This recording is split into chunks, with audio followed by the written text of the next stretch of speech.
C'est très beau. C'est une étole qui vient du sud de l'Inde. C'est de la soie, en fait, qui a été tissée à Kanchipuram. Et ce fil doré s'appelle du zari. La couleur orange, c'est pour l'énergie. Rose, c'est pour la joie. De la joie, de la soie et du zari, c'est tout ce qui fait la beauté des saris du Tamil Nadu. C'est l'héritage.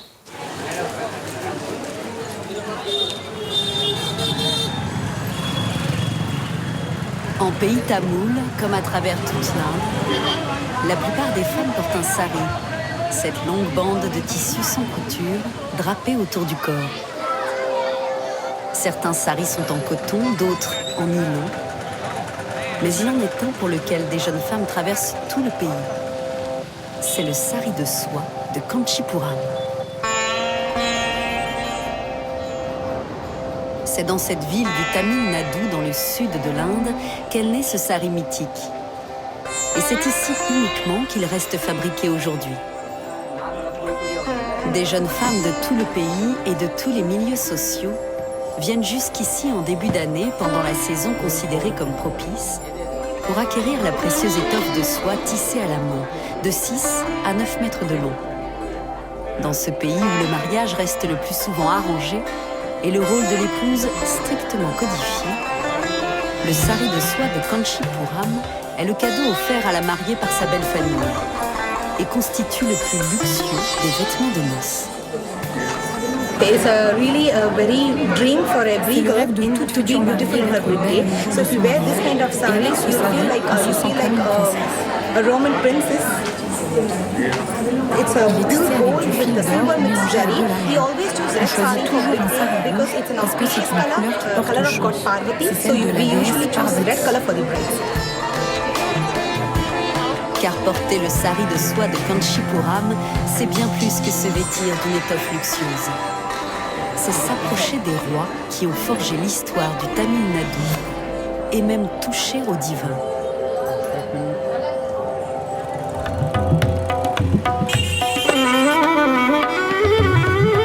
Kanchipuram est bien plus qu'une simple ville. Elle est l'une des 7 cités sacrées de l'hindouisme. Ce prestige, elle le doit aux puissantes dynasties tamoules qui en font la capitale culturelle de leur royaume entre le 6e et le 17e siècle. Chacune marque la ville de son empreinte en bâtissant des temples plus prestigieux les uns que les autres. Le plus vaste, le plus saint et le plus orné de tous est celui d'Ekambhareswarar, qui se déploie sur 8 hectares. Il est consacré au dieu Shiva et à la déesse Parvati, son épouse. Ici, s'est tissée la trame historique du sari de soie. Les temples étaient des endroits où les gens venaient se rassembler et passer la soirée, où il y avait d'importantes festivités et une très grande créativité artistique. Les temples servaient aussi de banque. Et puis, en cas d'intempéries, les gens venaient s'y abriter. C'était donc un lieu commun à toute la population des environs. À l'intérieur des nombreux sanctuaires, parmi les forêts de piliers, c'est toute la faune et la flore du Tamil Nadu qui prennent vie. Les artisans qui ont sculpté ces bas-reliefs avaient vraiment une vision d'artiste. Ils ont représenté tout ce qu'ils pouvaient voir dans la nature. Une fleur, un fruit. On retrouve tous ces éléments dans les temples et ils n'ont pas laissé un centimètre qu'ils ne soient pas sculptés.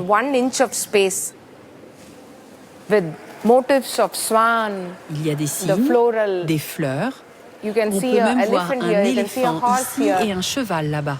On peut dire que ces temples constituaient de véritables bibliothèques de pierre pour les tisserands. Quand les artisans venaient ici, il y avait de quoi être inspiré par tous ces motifs. Il leur suffisait ensuite d'un peu d'imagination pour créer de nouveaux motifs sur les saris. Parmi les foules qui fréquentent ces lieux saints, les tisserands jouent un rôle de premier plan. Les étoffes qu'ils fabriquent sont destinées d'abord à habiller les statues des divinités nichées dans les entrailles des sanctuaires. weaving was considered a very tissage est auspicious considéré comme activity, une and they activité de bon always augure. claim Les that they are tisserands from affirment qu'ils sont les particular descendants de rishi. sages They ou say même that du they dieu Vishnu. descend from Vishnu. Pour offrir les plus belles And if étoffes you're au divin, offering il faut a savoir mettre special tout cloth son to the esprit, Supreme, tout son corps, they tout had to son put cœur their et mind, toute body, son âme dans heart, sa soul, fabrication everything into et en faire the cloth ressortir they toutes wove. ces The émotions. emotions came out. Ce n'est pas And du ressort de it tout was le very, monde. very, not Voilà everyone pourquoi could on dit weave, que le right? métier So de tisserand est it béni des became dieux. auspicious. Les ouvrages de ces artisans aux doigts d'or, destinés à séduire les dieux, attisent aussi la convoitise des plus puissants. Sous la dynastie des Pallavas, jusqu'au IXe siècle, les rois et les nobles troquent leurs dhotis, ces pagnes habituellement en coton, pour de la soie, tandis que leur épouse se pare de saris de soie. Il se trouve que le fil précieux arrive en abondance à Kanchipuram, cité prospère et carrefour marchand du sud de l'Inde. Kanchi was a seat of learning. Kanchipuram était la ville Basically du because savoir. people De jeunes gens from all venaient over de toute India, l'Inde the étudier royal ici, princes notamment were les sent for princes des learning here. royaumes. So Il you y avait had une a culture confluence riche of en art arts, et en littérature. everything Ici, il y in avait le this meilleur de city. tout.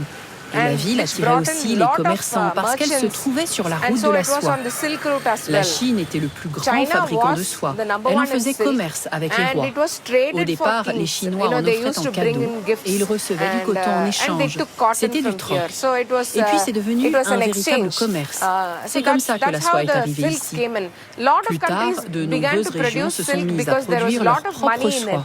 Il y avait beaucoup d'argent en jeu, car tout le monde voulait avoir de la soie. Pour travailler le fil de soie, les tisserands affluent de toute la péninsule indienne, fuyant les guerres et la famine. Accueillis par les rois à bras ouverts, ils apportent chacun une dose de savoir-faire. L'étoffe de soie qui sort des innombrables ateliers de la ville n'est plus réservée aux femmes de la noblesse. Le sari de Kanchipuram devient pour celles qui peuvent se le permettre la pièce incontournable des trousseaux de mariage. À partir du XVIIIe siècle, le pouls de la ville bat plus que jamais au rythme des métiers à tisser. Les dizaines de milliers de tisserands qui la peuplent sont répartis dans différents quartiers de la ville. Chacun abrite une communauté bien soudée, à l'image des Parsis.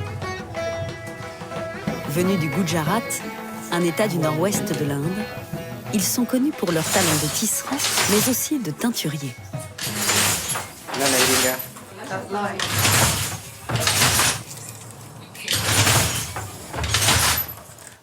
La particularité du sari de Kanchipuram, c'est qu'il est fait avec de la soie très brillante, avec 3 épaisseurs de fil. Pour 1 kilo de tissu, il y a presque 600 grammes de fil de soie. Cela fait que le sari est plus lourd, mais qu'il est d'une plus grande qualité. C'est ce qui fait sa longévité. Ce sari peut être conservé de longues années.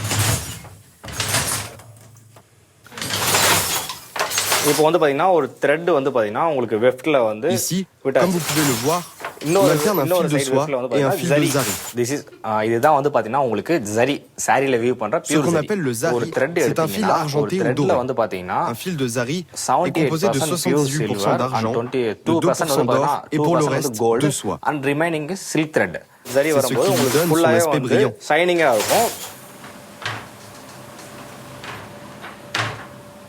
Normalement, les couleurs que l'on utilise à Kanchipuram sont le rouge, le fuchsia, le bleu et le vert. Ce sont les teintes les plus utilisées, celles que les gens aiment le plus, surtout pour les mariages, parce que ce sont les couleurs traditionnelles, celles qui portent chance.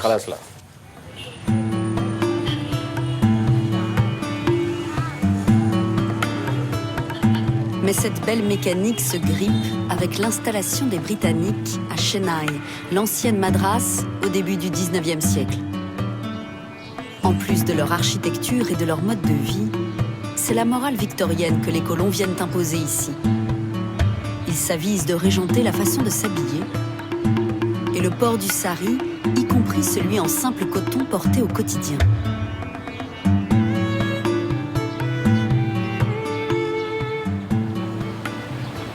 The British were Les actually Britanniques ont shocked by été the très choqués nudity par la of the nudité des gens people because they parce que are les hommes étaient bare-chested torse men, nu et que la and plupart down des femmes en south, Inde lot du of Sud people didn't ne wear a portaient pas de blouse. corsage. So the Christian missionaries came in Les and with the missionnaires concept of chrétiens the ont blouse and imposé le clothed corsage them, pour les right? rhabiller. And then Il a fallu tout à coup porter suddenly le you had vêtement to wear autrement. all these things.